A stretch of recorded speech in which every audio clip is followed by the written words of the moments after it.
Bienvenue à tous sur notre chaîne YouTube. Aujourd'hui, nous allons explorer un sujet fascinant, les secrets de l'amour en hébreu israélien. Vous serez surpris de découvrir les mots et les expressions uniques utilisés dans les relations romantiques en Israël. Que vous soyez amoureux de la langue hébraïque, curieux de connaître les différences culturelles ou simplement à la recherche de nouvelles façons d'exprimer votre amour, ce vidéo est fait pour vous. Restez jusqu'à la fin car vous ne voudrez pas manquer nos conseils et astuces pour parler le langage de l'amour en hébreu. N'oubliez pas de vous abonner à notre chaîne, de liker la vidéo et de laisser des commentaires.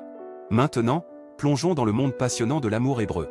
Les secrets de l'amour en hébreu israélien, mots et expressions pour relations romantiques à l'amour. Quel sujet merveilleux et complexe à la fois. Dans le monde, chaque culture a ses propres manières d'exprimer les émotions amoureuses, et la langue hébraïque n'échappe pas à cette règle. En Israël, pays riche de traditions et de diversité, l'amour est célébré à travers des mots et des expressions qui lui sont spécifiques.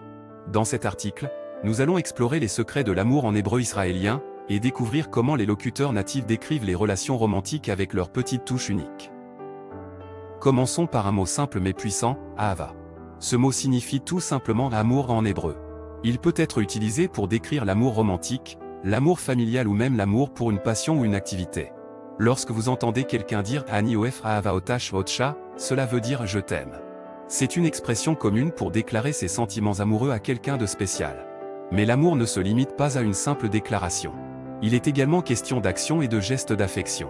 En hébreu, le terme neshika désigne un baiser. Que ce soit un baiser passionné ou un petit bisou sur la joue, la neshika est une manière de montrer son affection à l'être aimé. Un autre geste romantique courant est le yugnu abek. Ce mot signifie tout simplement un câlin en hébreu, et il est souvent utilisé pour exprimer le réconfort ou l'amour envers quelqu'un.